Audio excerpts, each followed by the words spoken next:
Ya, cinta Terus Khadijah bagaimana hubungan dengan anak saya yang sebulan Saya nanya, qala qad khasyitu ala nafsi. Aku mengkhawatirkan diriku akan celaka.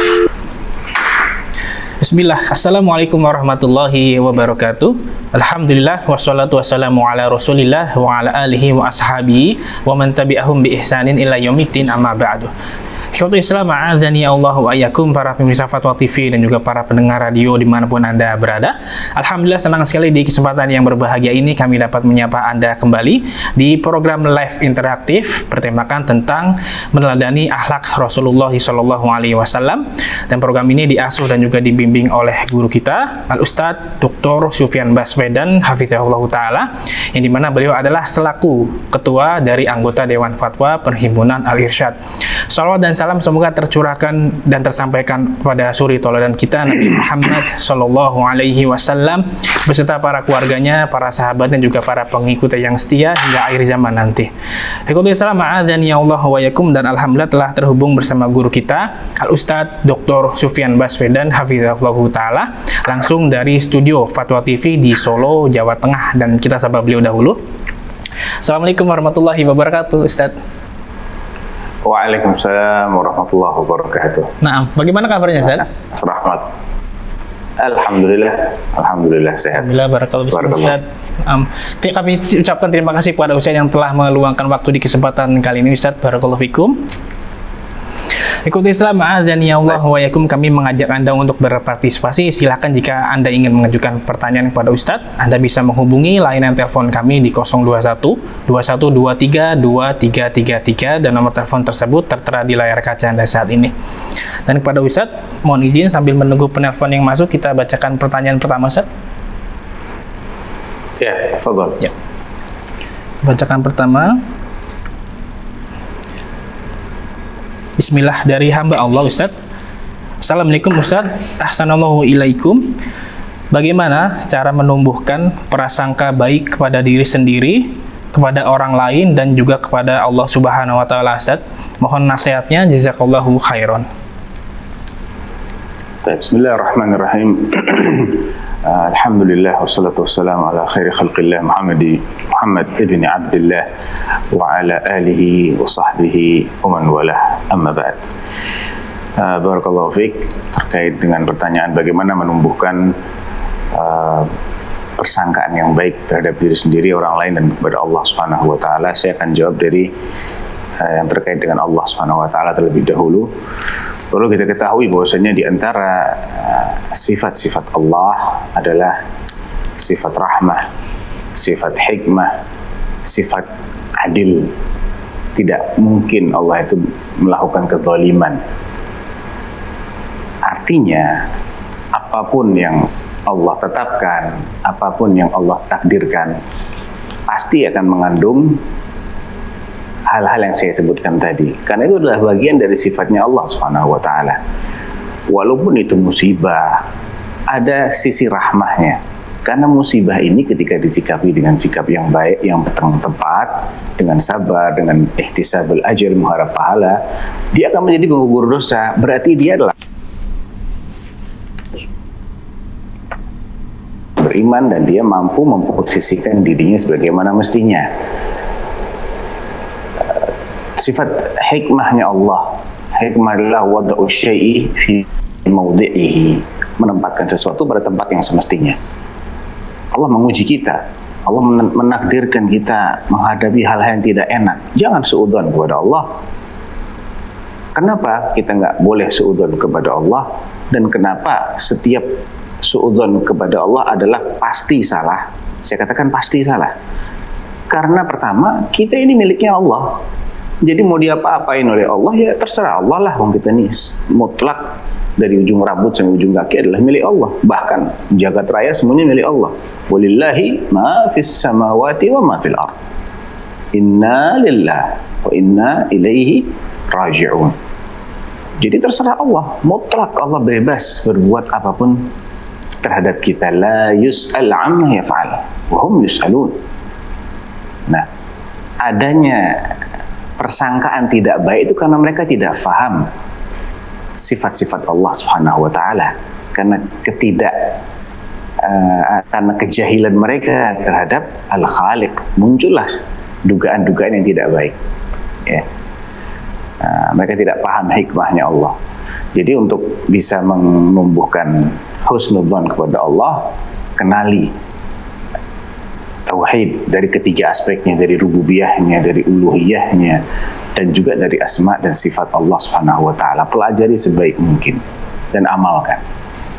Adapun untuk menumbuhkan sikap husnudzon kepada orang lain, maka ini jawabannya tidak bisa standar ya. Tergantung apa yang kita lihat dari orang itu. Tidak semua orang kita disuruh berhusnudzon oleh syariat. Kita hanya disuruh berhusnudzon kepada orang-orang yang secara zahir tidak menampakkan sesuatu yang tercela.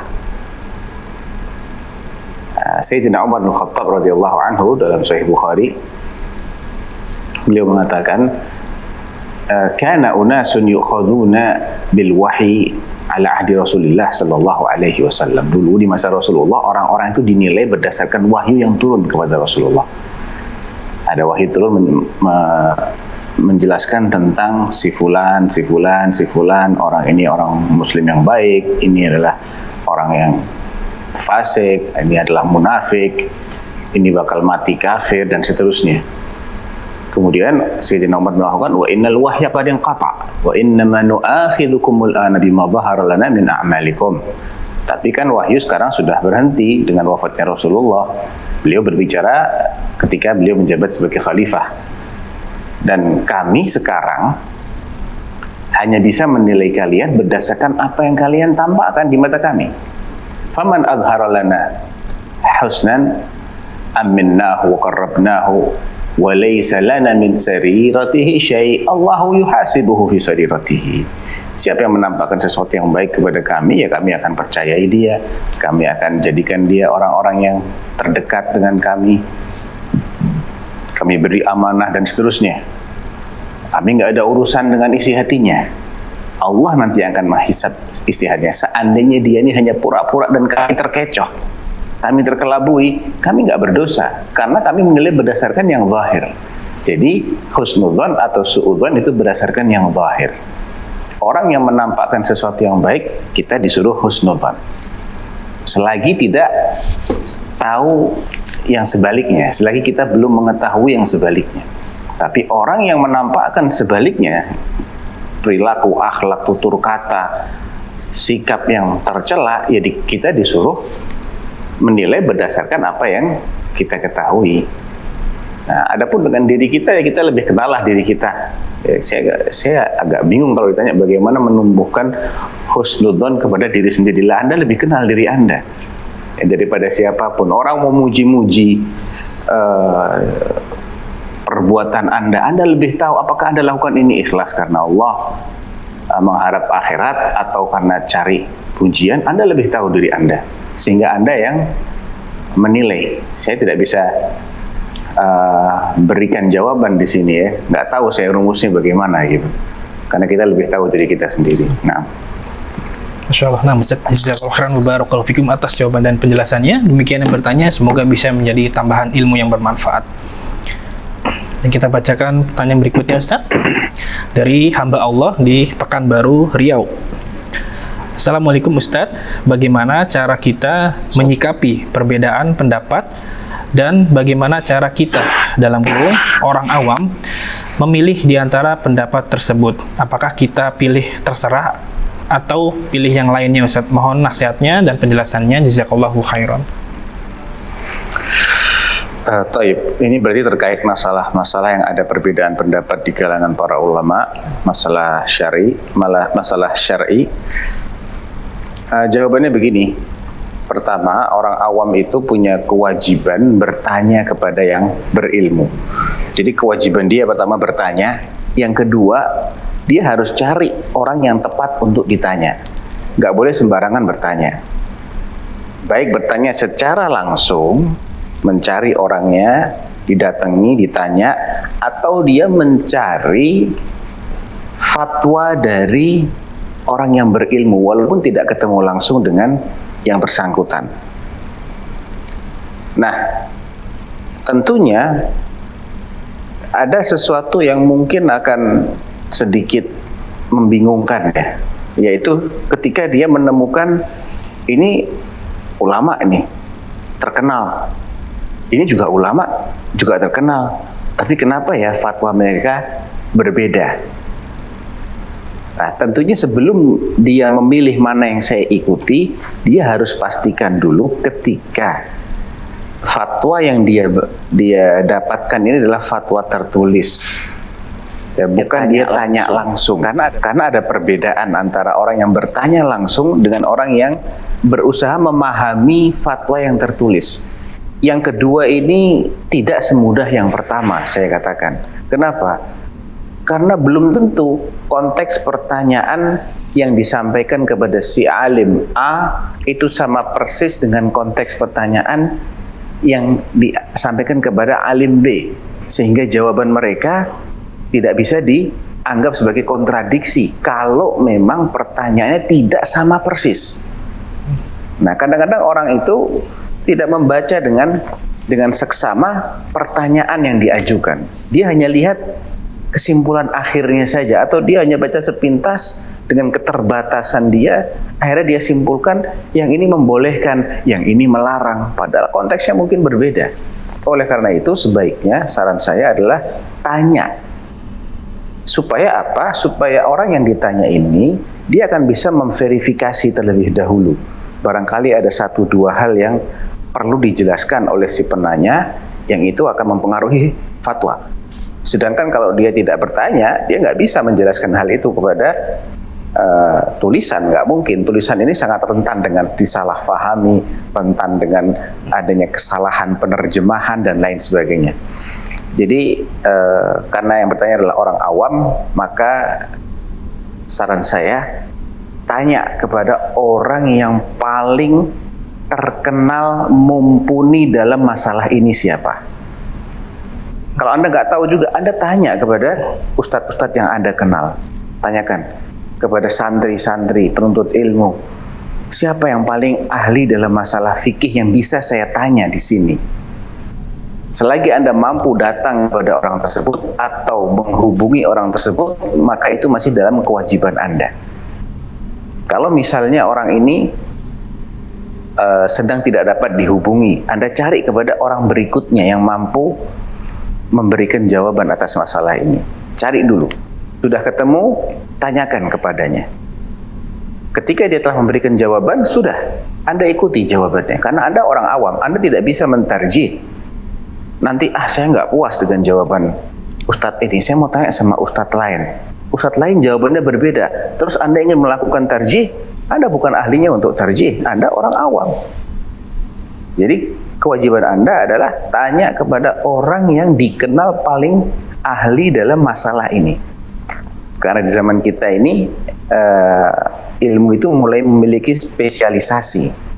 Ada yang lebih menguasai ilmu A, ada yang lebih menguasai ilmu B, dan seterusnya.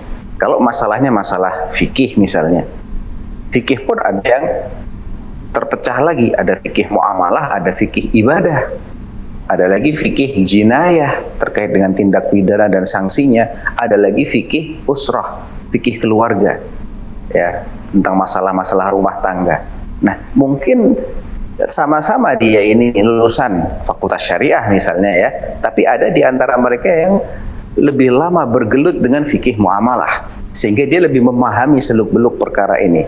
Dan dia terkenal sebagai orang yang sering berbicara tentang muamalah. Dan masalah yang Anda ingin carikan fatwanya, masalah muamalah, katanya kepada yang ini. Ya, jadi sesuaikan dengan popularitas orang berilmu yang ingin Anda mintai fatwa. Jangan sampai masalahnya masalah tentang hukum suatu hadis misalnya, sahih atau dhaif, tapi Anda tanyanya kepada ahli tafsir. Kemudian Anda tanya kepada ahli hadis, ahli tafsir bilang sahih, ahli hadis bilang dhaif. Saya ikut yang sahih aja. Nah, ini nggak benar. Anda nggak boleh tanya kepada yang bukan ahlinya. Tanyakan kepada ahlinya. Kalau di antara ahlinya ini beda pendapat, maka langkahnya begini sekarang. cari yang paling alim, yang paling dikenal, lebih menguasai ilmu itu, sama-sama ahli hadis. Coba tanyakan siapa di antara dua orang ini yang lebih populer, lebih terkenal keilmuannya. Biasanya ada. Oh, ternyata si fulan lebih banyak dikenal sebagai ahli hadis daripada teman, daripada yang satunya. Maka ikuti pendapat yang lebih terkenal keilmuannya di bidang hadis itu. Misalnya antara Syekh Al-Albani dengan Syekh Syu'aib Al-Arnaud misalnya. Syekh Al-Albani lebih terkenal di kalangan kaum muslimin sebagai muhaddis. Nah, ketika ada perbedaan pendapat, Anda sebagai orang awam udah ikutin aja Syekh Al-Albani. Tapi misalnya ada perbedaan pendapat antara Syekh Al-Albani dengan Imam At-Tirmidzi. Syekh Al-Albani mendhaifkan, Imam At-Tirmidzi mensahihkan. Anda sebagai orang awam, Anda tidak bisa memahami argumentasinya Syekh Al-Albani maupun argumentasinya Imam At-Tirmidzi. Tapi coba, siapa yang lebih terkenal sebagai ahlinya hadis? Jelas Imam At-Tirmidzi lebih populer di kalangan kaum muslimin melalui kitabnya Sunan At-Tirmidzi misalnya. Yang ini merupakan satu dari 6 kitab rujukan hadis utama. Ya sudah, Anda ikut apa yang atau ijtihadnya Imam At-Tirmidzi, dan begitu pula dengan ilmu-ilmu lainnya. Wallahu a'lam. Masya Allah. Nah, Ustaz, masing-masing punya kapabilitas ilmu yang mumpuni begitu Ustaz ya. Nah, Barakallahu fikum, jazakallahu khairan Ustaz atas jawaban dan penjelasannya. Demikian yang bertanya, semoga bisa menjadi tambahan ilmu yang bermanfaat. Dan kita coba angkat pertanyaan via telepon yang sudah masuk. Assalamualaikum. Assalamualaikum, silahkan. Terima kasih. Assalamualaikum warahmatullahi wabarakatuh. Waalaikumsalam warahmatullahi wabarakatuh. Dengan Bapak siapa di mana? Assalamualaikum. Hermani dari Surabaya. Pak Herwandi di Surabaya, Pak. Herman. Bapak Herman, maaf ya, di Surabaya. Silakan Bapak Herman. Terima kasih. Assalamualaikum warahmatullahi wabarakatuh, Ustadz Sofyan. Waalaikumsalam warahmatullahi wabarakatuh. Ustadz, saya mohon penjelasannya karena kok saya kurang seret ya dalam hal waktu sholat Jumat di daerah saya itu. Kalau sebelum adzan sholat Jumat itu selalu mengirimkan Al-Fatihah pada orang yang telah meninggal. Nah, itu saya saya terus akhirnya dilema karena di satu pihak saya dengar bahwa mengirim Al-Fatihah pada orang yang meninggal itu nggak sampai. Tapi ini setiap Jumat ini Ustaz. Itu mohon dijelaskan. Itu pertama. Kedua, ini pendek-pendek. Mohon maaf, ini pendek-pendek pertanyaan saya, tapi ada 3. Terus raweh. Kalau setiap raweh di masjid saya itu 23 rakaat. 2. Setiap 2 kedua itu ada jeda, itu selalu dibacakan sholawat Nabi itu sampai terakhir. Itu mohon juga dijelaskan bagaimana hukum-hukumnya kayak gitu itu.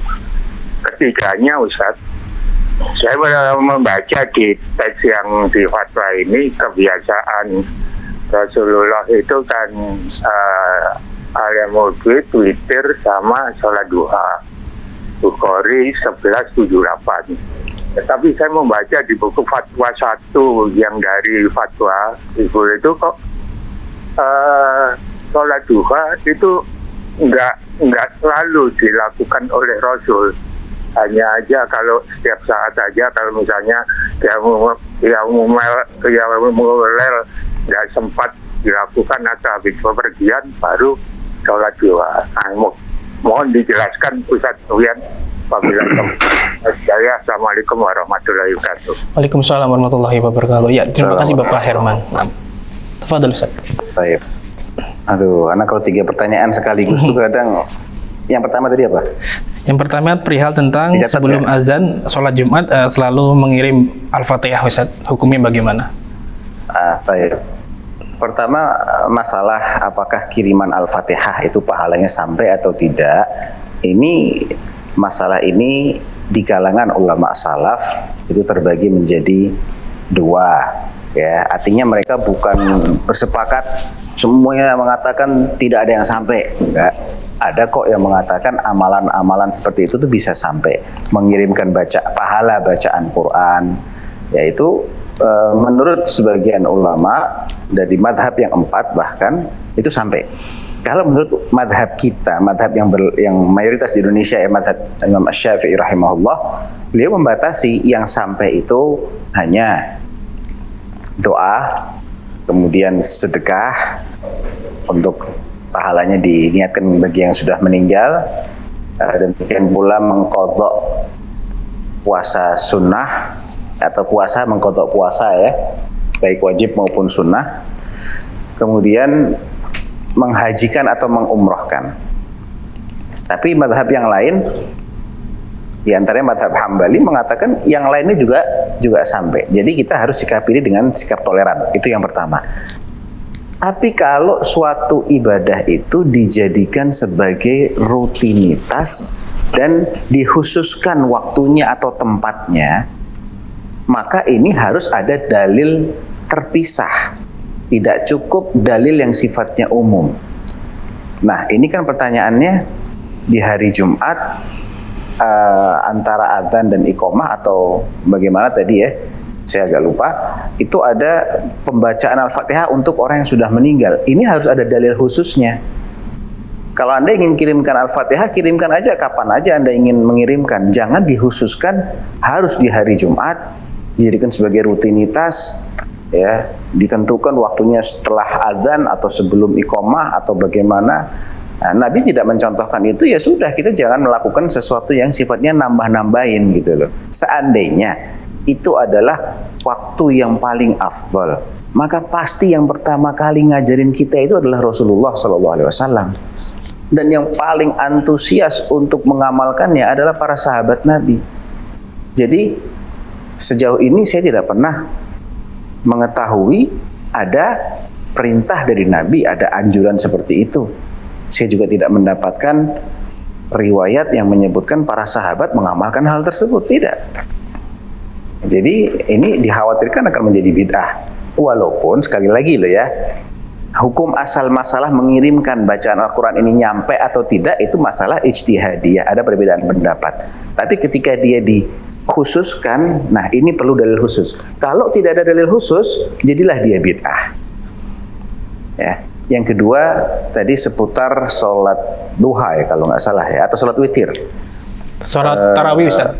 Sholat tarawih dengan dijeda dengan sholawat ya. Tiap 2 rakaat ada bacaan sholawat. Pertama, kalau sholat tarawih 23 rakaat itu sunnah. Kenapa? Karena madhab yang 4 semuanya menganjurkan yang begitu. Bahkan dalam madhab Imam Malik sampai ada yang 33, ada yang 40 rakaat. Terus bagaimana dengan hadis yang diriwayatkan oleh Aisyah radhiyallahu anha bahwasanya Nabi tidak pernah sholat baik di bulan Ramadan maupun di luar bulan Ramadan lebih dari 11 rakaat. Nah, ulama-ulama kita yang madhab yang 4 ini berusaha mendudukkan yang dimaksud tidak lebih dari 11 itu adalah sholat witirnya. Karena sholatul lail, ya sholatul lail itu ada 4 jenis. Pertama, sholat witir. Yang kedua, sholat qiyamul lail. Nah, qiyamul lail ini adalah sholat yang bilangannya genap, 2 rakaat, 2 rakaat, 2 rakaat. Yang dilakukan setelah seseorang sholat isya dan sebelum dia tidur. Jadi kalau dia sholatul lailnya itu habis sholat isya sebelum tidur, itu namanya qiyamul lail. Ya.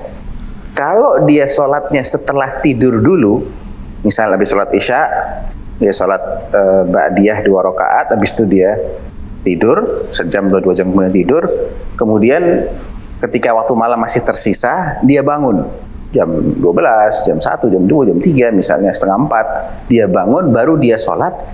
Nah, ini namanya sholat tahajud.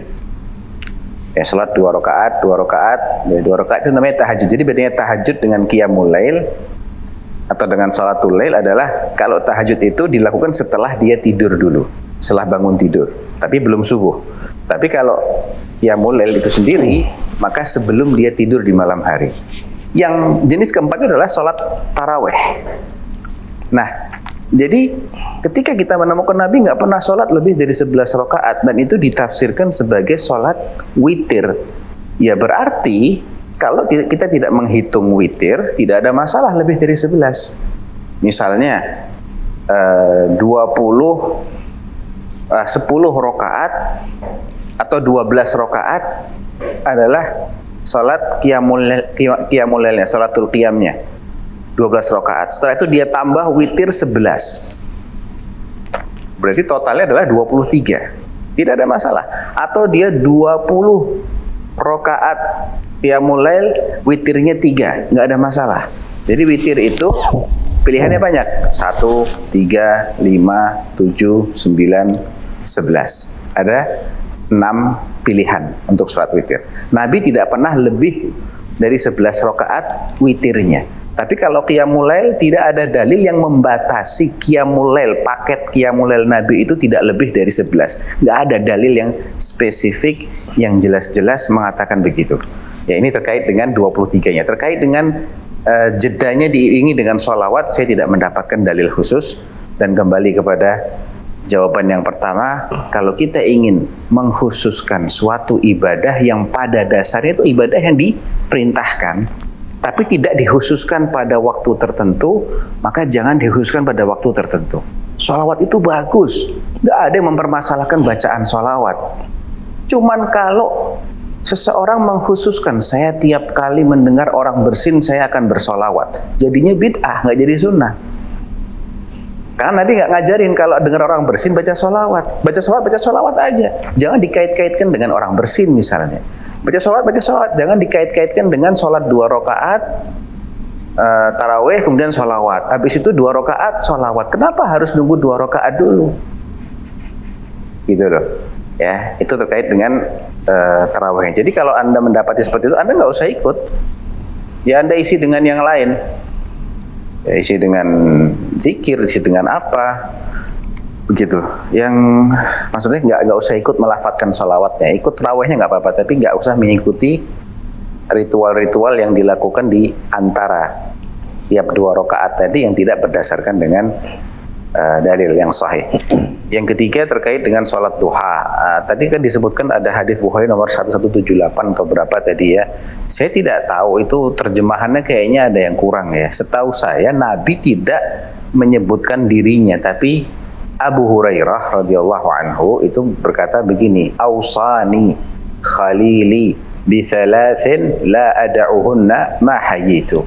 Nabi kekasihku berwasiat kepadaku, berpesan agar aku menetapi 3 hal dan aku tidak akan meninggalkan ketiganya ini seumur hidup.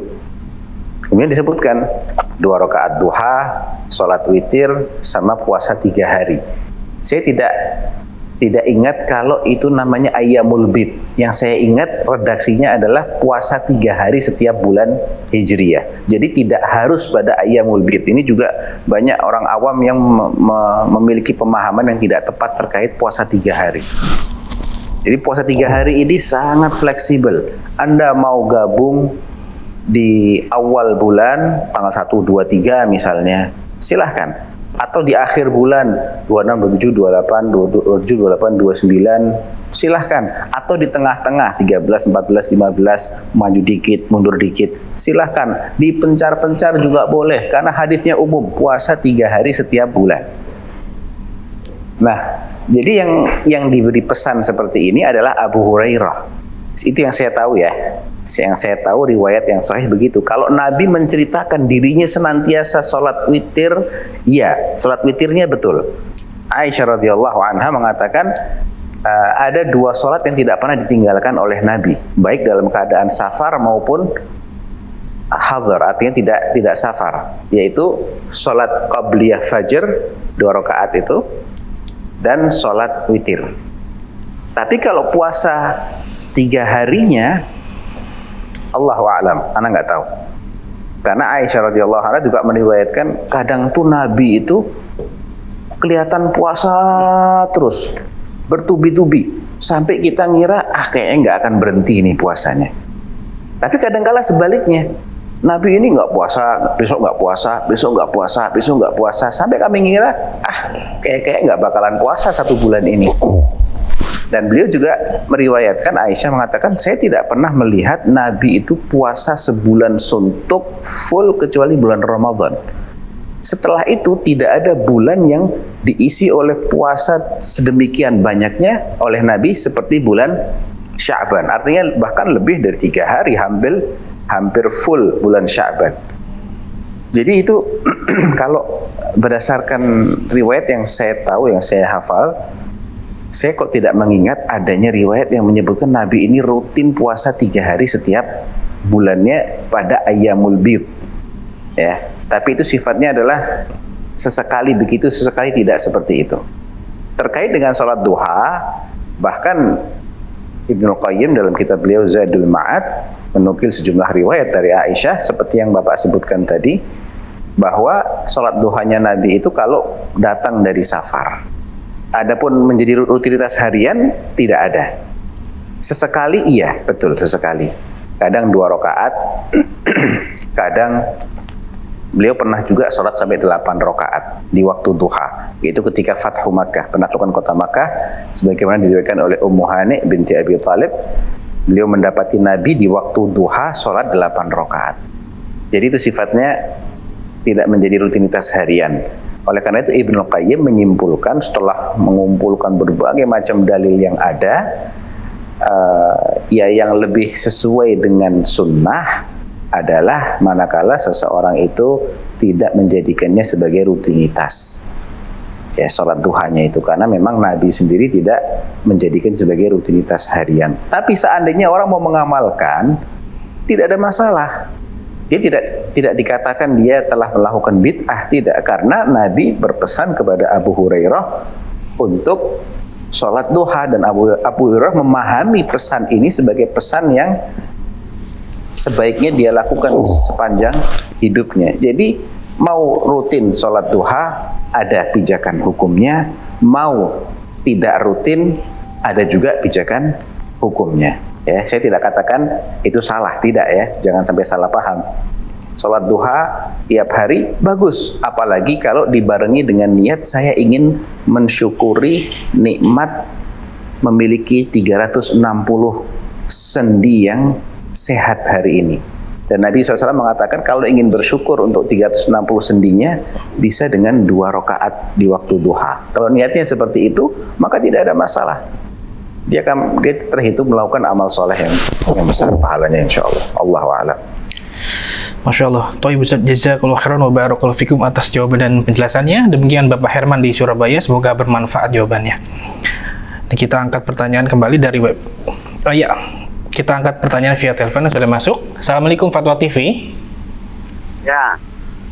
Ya, silakan, dengan Bapak siapa, di mana? Dari Padang nih Pak, di Sumatera Barat Pak. Oh, di Padang Bapak ya. Silakan Bapak. Ya. Saya mau tanya tentang apa ini Pak? Tentang mandi jenabah ini Pak. Ya. Ya, silakan Bapak. Tentang mandi jenabah ini Pak. Ya, Bapak mohon maaf, bisa dikecilkan saja suara televisinya. Udah. Ya, untuk berbicara pada Ustaz dengan telepon saja, silakan. Ya. Kalau perempuan yang rambut panjang itu apa boleh disanggul kalau waktu dia mandi besar itu? Iya. Udah Pak ya. Ya, udah itu aja Pak. Baik, ya. Terima kasih Bapak pertanyaannya. Nah, Ustaz, silakan. Itu pertanyaan pernah ditanyakan oleh salah seorang sahabiyah di masa Rasulullah Sallallahu Alaihi Wasallam. Saya agak lupa namanya ya. Beliau mengatakan begini, ya Rasulullah, inni imra'atun ashuddu dhafara ra'si afa aquduha lil janabah. Wahai Rasulullah, aku ini perempuan yang mengikat, memiliki ikatan atau membuat kucir-kucir, dan kucirnya itu kuat. Perlukah aku urai, aku lepaskan gelungan atau kucir rambut itu ketika mandi janabah? Kata Rasulullah, la. Ya, tapi yang penting usahakan agar air itu membasahi semua kulit kepala. Ya, kulit kepalanya mesti basah. Adapun rambutnya itu sendiri tidak mesti basah. Rambutnya basah bagus, tapi yang penting kulit kepalanya yang basah. Ya, jadi kalau dia bisa memastikan bahwa kulit kepalanya telah terbasahi dengan air, maka mandi janabahnya sah. Kata Nabi, la wala wa inna ma yakfiki an tahthi ala ra'siki thalatha hathayatin mimma. Atau di riwayat yang lain ketika dijelaskan tentang sifat mandi janabahnya Nabi itu, Nabi membasahi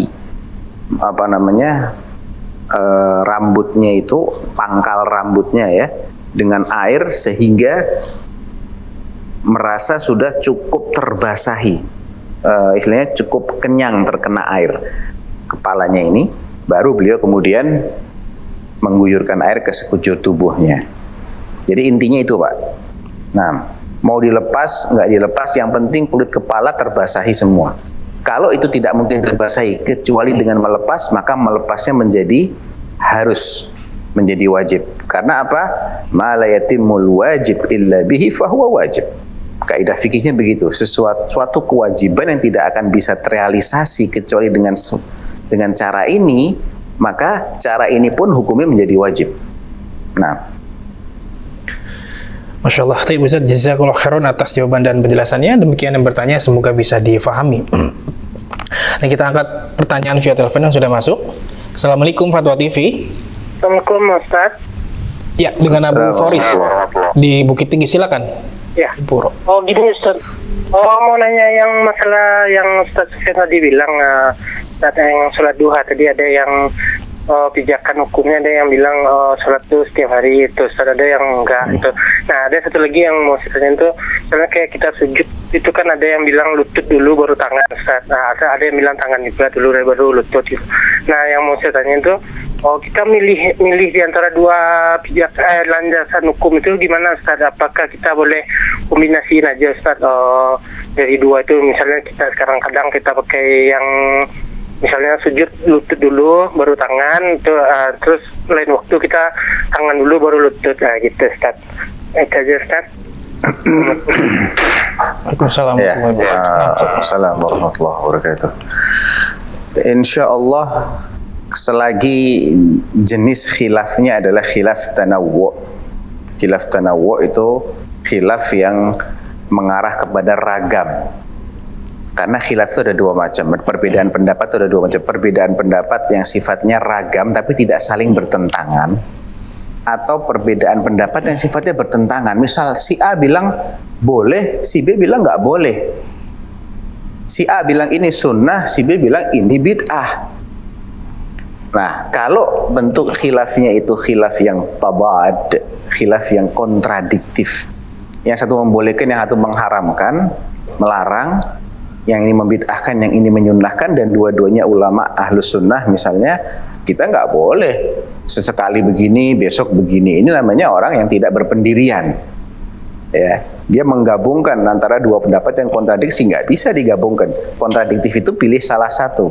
Mungkin sekarang Anda meyakini yang membid'ahkan itu yang benar. Suatu ketika ilmu Anda itu bertambah, kemudian sikap Anda berubah, silahkan Anda pindah. Tapi bukan tiap hari begitu. Bukan selamanya tidak punya pendirian, bukan. Pilih salah satu. Tapi kalau sifatnya ragam, contohnya, apa ya doa iftitah yang paling baik? Madhab Syafi'i mengatakan Allahumma ba'id baini wa baina khataya. Mungkin madhab lain punya versi lain. Atau wajjahtu wajhiya lilladzi fataras samawati wa. Ini sifatnya ragam. Silahkan Anda pakai bacaan ini sesekali, besoknya bacaan ini, besoknya lagi bacaan ini, atau apa bacaan ketika ruku', tasbihnya seperti apa? Apakah subhana rabbiyal azim saja, atau subhana rabbiyal azim wa bihamdi, atau subuhun quddus rabbul malaikati war ruh, atau subhana dzil jabaruti wal malakuti wal kibriyai wal azamah. Ini ragam. Silahkan amalkan yang ini sesekali, amalkan yang itu sesekali, begitu. Nah, terkait sholat duha, seingat saya Ibnul Qayyim tidak mengatakan yang rutin itu bid'ah, tidak. Seingat saya ya, Ibnu Qayyim di kesimpulannya pada kitab Zadul Ma'ad itu setelah memaparkan dalil masing-masing pendapat, beliau tidak mengatakan kalau tiap hari itu bid'ah, tidak. Tapi beliau mengatakan yang lebih sesuai dengan dalil-dalil yang ada adalah tidak merutinkan sholat duha. Tapi seandainya dia merutinkan, memang ada dalilnya juga. Namun mungkin dalilnya ini tidak sebanyak dalil yang mengatakan Nabi sesekali gitu. Jadi ala kulli hal, khusus untuk kasusnya sholat duha, nggak apa-apa seandainya Anda ingin memilih pendapat itu. Sesekali Anda mungkin sebulan Anda rutin, di bulan berikutnya sesekali sholat duha, silahkan. Ini menurut Ana sih, penilaian Ana pribadi, ini masih khilafnya khilaf tanawu, ragam, bukan khilaf tadad, bukan khilaf yang saling kontradiktif. Allahu a'lam. Bisa jazakallahu khairan wa barakallahu fikum atas jawaban dan penjelasannya. Demikian yang bertanya, semoga bisa menjadi tambahan ilmu yang bermanfaat. Dan kita angkat kembali pertanyaan via telepon yang sudah masuk. Assalamualaikum Fatwa TV. Waalaikumsalam warahmatullahi wabarakatuh. Ya, dengan Umu Aryo Ibu ya. Iya. Silakan. Dan baru. Ya. Assalamualaikum Ustaz. Waalaikumsalam warahmatullahi wabarakatuh. Member WhatsApp grup WhatsApp Rosa. Yang pertama itu anak saya lagi malas ke masjid. Paling dalam sehari itu hanya ada 3 waktu sholat dia berjamaah ke masjid. Kalau dipaksa suruh ke masjid kadang marah dan mengeluarkan kata-kata yang menyakitkan. Saya mendengar kalau ada 2 kemudoratan yang diambil yang paling ringan, mafsadatnya. Pertanyaan saya, mana yang lebih besar dosanya, meninggalkan sholat berjamaah atau durhaka sama orang tua? Yang kedua, dalam rangka ulang tahun salah satu bank syariah di tempat kami, itu ada pendaftaran BPIH atau biaya penyelenggaraan ibadah haji, uang mukanya sekian, angsuran bulanannya sekian, langsung mendapatkan porsi haji. Itu seperti promo gitu, Ustaz. Apakah itu sejenis riba gimana? Nah, cukup Umu. Udah. Cukup baik ya. Terima kasih Umu Aryo di Pekanbaru atas pertanyaannya. Barakallahu fikum. Iya. Waalaikumsalam warahmatullahi. Jadi pertama terkait dengan memerintahkan anak untuk sholat berjamaah di masjid, yang itu kalau dipaksakan justru menjadikan si anak ini marah dan melontarkan kata-kata kasar kepada orang tuanya. Jelas ketika itu selama dia masih sholat di rumah ya, masalahnya ini bukan berjamaah di masjidnya yang lebih penting, tapi berjamaahnya itu sendiri. Kalaupun tidak bisa berjamaah, minimal dia masih sholat walaupun sendiri. Ya, karena memang ada tinjauan hukum yang berbeda antara hukum sholat berjamaah di masjid bagi anak-anak. Kalau bagi dewasa, iya, tapi bagi anak-anak, ya bagi dewasa aja, tidak semua ulama mengatakan itu wajib. Hanya sebagian ulama yang mengatakan wajib. Ulama salaf ya, saya tidak bicara ulama di luar salaf. Saya ulama salaf, imam yang 4. Imam Syafi'i atau madhab Syafi'i mengatakan itu sunnah atau mengatakan itu fardu kifayah. Salat berjamaah di masjid itu ketika sudah ada yang melakukan, maka bagi yang tidak melakukan tidak terkena dosa. Hukumnya bagi yang tidak melakukan apa? Sunnah saja. Sunnah kan kalau tidak diamalkan nggak dosa, tapi diamalkan dapat pahala.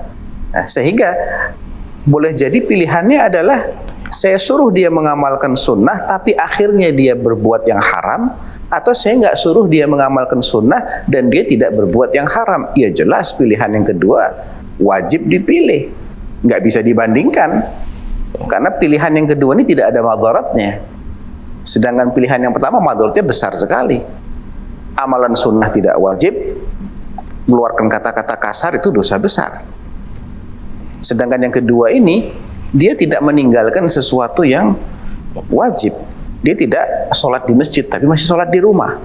Mungkin dia berjamaah bersama kakaknya atau bersama ibunya, masih mendapatkan pahala sholat berjamaah. Yang itu menurut sebagian ulama, itu sudah dianggap sebagai menunaikan perintah untuk sholat berjamaah. Ya. Jadi jelas itu adalah yang harus dipilih. Tadi pertanyaan yang kedua, masalah ulang tahun suatu bank syariah dan bersamaan dengan itu dibuka BPIH ya, pendaftaran ibadah haji, langsung diberi kuota. Saya tidak melihat itu ada kaitannya dengan riba ya. Sekedar pembukaan atau pemberian kuota secara langsung berkaitan dengan ulang tahunnya bank syariah tersebut. Karena kan memang mendaftar biaya naik haji itu melalui bank ya, bank syariah. Jadi mau tidak mau dia akan melewati proses itu. Apakah dia mendaftarnya sekarang atau nanti, itu tidak ada perubahan pada mekanisme pendaftaran itu sendiri. Hanya saja mungkin sekarang Bank A yang sedang berulang tahun memberikan benefit tambahan, memberikan servis tambahan, sedangkan yang sedang tidak berulang tahun biasa aja. Maka tidak ada kaitannya dengan riba. Hanya kalau ditinjau dari situ, saya tidak melihat ada kaitan dengan riba. Wallahu a'lam. Ustaz, jazakallahu khairan wa barakallahu fikum atas jawaban dan penjelasannya. Demikian Ummu Aryo di Pekanbaru, semoga bermanfaat jawabannya. Dan masih ada waktu Ustaz, karena tambahan 10 menit lagi kita bacakan pertanyaan beberapa Ustaz. Nah, dari Tatang Wiratma di Balikpapan, Kalimantan Timur. Assalamualaikum Ustaz, izin bertanya, adakah sholat sunnah ba'diyah asar? Karena Ana pernah membaca hadisnya bahwa Nabi Shallallahu Alaihi Wasallam mengerjakannya sebelum matahari menguning dan para sahabat pun melaksanakannya kecuali Umar. Bahkan beliau memukuli seorang sahabat yang mengerjakannya. Mohon penjelasannya terkait tersebut Ustaz. Syukron. Barakallahu fiik. Memang betul dalam hadis yang diriwayatkan oleh sahabat Ali bin Abi Thalib ada larangan, tapi larangannya dikecualikan. Ya, nahana Rasulullah SAW an nusalliya ba'dal asr illa wasyamsu murtafi'ah. Nabi melarang kami untuk sholat selepas sholat asar kecuali ketika matahari posisinya masih tinggi. Ya, di riwayat yang lain matahari itu masih putih. Jadi ada keringanan bagi yang ingin sholat setelah sholat asar berdasarkan hadis ini, dan derajat hadis ini tidak kurang dari hasan. Ya, saya perlu cek dulu sebentar, tapi yang saya ingat hadis ini adalah hadis yang valid, ya, entah hadisnya hasan atau bahkan sahih. Adapun riwayat Umar memukul, saya tidak tahu terus terang. Saya tidak tahu terus terangnya, tapi ketika suatu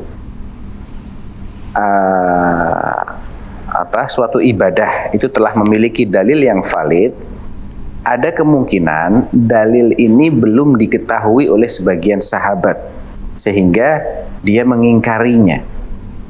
Ya, karena memang tidak semua sahabat itu mendengarkan semua hadis.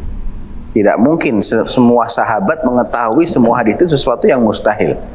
Pasti ada sebagian hadis yang terluput dari ilmunya atau dari pengetahuannya para sahabat tersebut, sehingga dia pun menilai berdasarkan apa yang dia ketahui. Mungkin dia mengetahui dalil yang melarang sholat setelah sholat asar secara mutlak.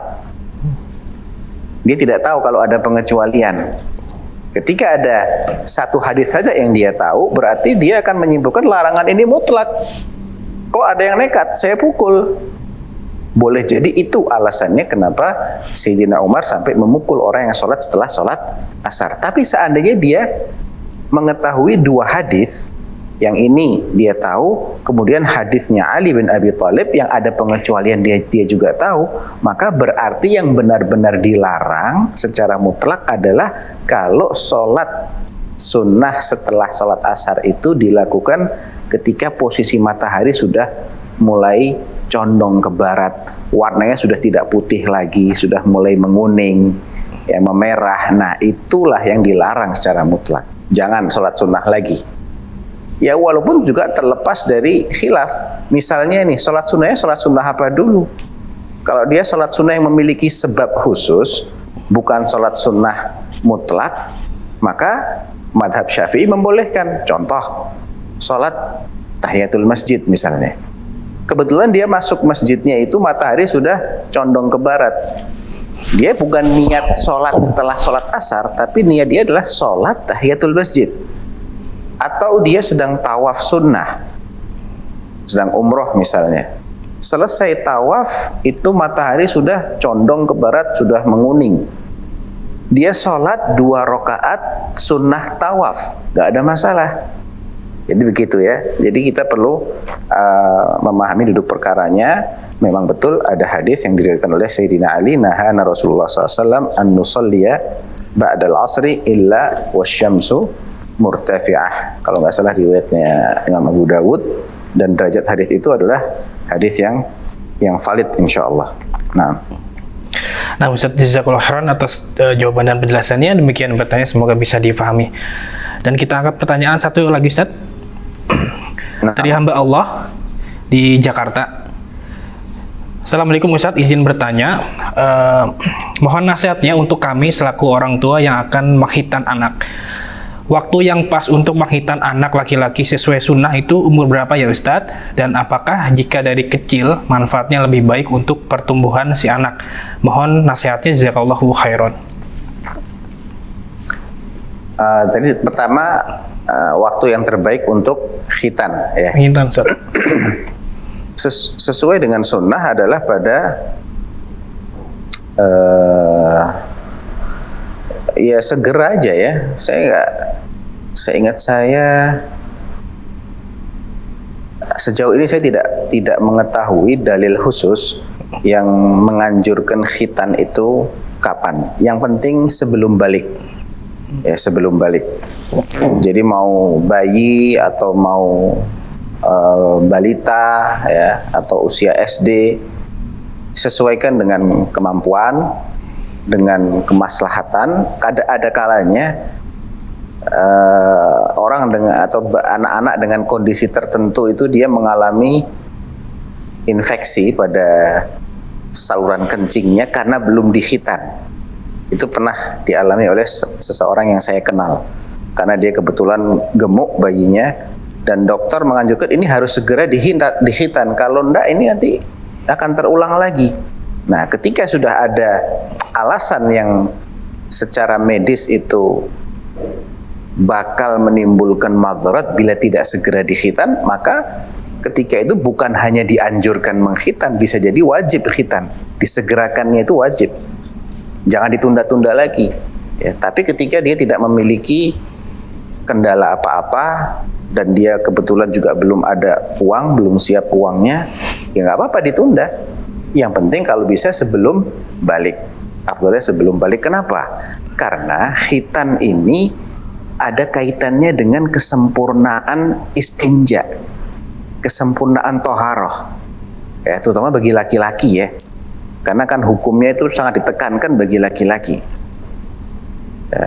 Bisa dikatakan wajib lah bagi laki-laki itu untuk berkhitan, adapun wanita itu tidak wajib.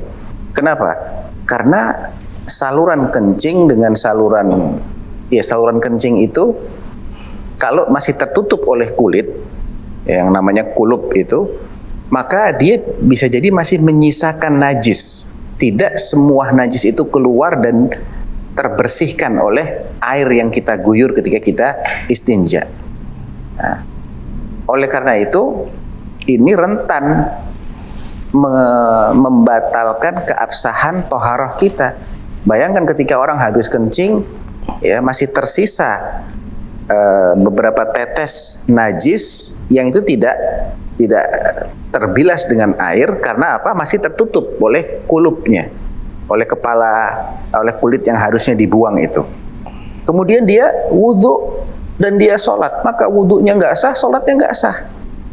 Kalau dia sudah balik kan dosa, tapi kalau dia belum balik dia tidak tercatat sebagai orang yang berdosa. Jadi batas paling telat orang khitan adalah balik. Kalau dia belum balik, kalau dia sudah balik tidak berkhitan tanpa ada udzur syar'i, ya bukan karena alasan satu dan lain hal yang memang menghalangi dia, maka dia berdosa karena ini akan berpengaruh pada keabsahan toharohnya, dan toharoh mempengaruhi keabsahan sholat. Tapi kalau sebelum dia balik, maka ini sifatnya fleksibel ya. Yang penting mana yang lebih bermaslahat, konsultasikan. Misalnya anak ini dengan kasus tertentu dia harus segera dikhitan, apalagi kalau masih kecil itu relatif recovery-nya cepat sembuh ya, tidak terlalu rewel ya, itu lebih sesuai dengan konsep syariat, karena konsep syariat itu ingin kita ini mendapatkan kemudahan, bukan ingin mempersulit kita. Tapi kalau ditunda udah usia SD, wah ntar rewelnya panjang, penyembuhannya juga lebih lama. Maka sebaiknya adalah ketika itu masih bayi ya. Tapi sekali lagi ini bukan batasan yang sifatnya paten, mengikuti faktor-faktor yang tadi sudah saya singgung. Allahu a'lam. Masya Allah, Ibu Ustaz, jazakallahu khairan wa barakallahu fikum atas jawaban dan penjelasannya. Demikian yang bertanya, semoga bisa difahami. Dan pertanyaan tersebut adalah pertanyaan terakhir di kesempatan kali ini, Ustaz, dan juga sekaligus mengakhiri perjumpaan kita pada hari ini. Terima kasih atas waktunya, Ustaz. Semoga Allah Ta'ala senantiasa menjaga Ustaz dan juga kru di sana.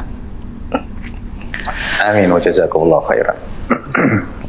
Ikuti Islam a'adzani ya Allah wa yakum. Demikian live interaktif pada hari ini. Semoga apa yang disampaikan Ustaz bisa bermanfaat dan kita bisa mengambil faedahnya. Dan kami kru yang bertugas mohon undur diri. Terima kasih atas partisipasinya. Mohon maaf bila ada kekurangan, dan mohon maaf atas pertanyaan yang sudah masuk yang belum sempat kami bacakan karena keterbatasan waktu. Dan semoga kita bisa berjumpa di lain kesempatan. Kita tutup. Subhanakallahumma wa bihamdika asyhadu alla ilaha illa anta astaghfiruka wa atubu ilaik. Wassalamualaikum warahmatullahi wabarakatuh. Assalamualaikum warahmatullahi wabarakatuh. Istrinya tercinta Khadijah radhiyallahu anha. Akhir Rahmat, sebentar, jangan dilepas dulu. Qala qad khasyitu. Anak kok sering dengar antum bilang a'adzani Allah wa iyyakum.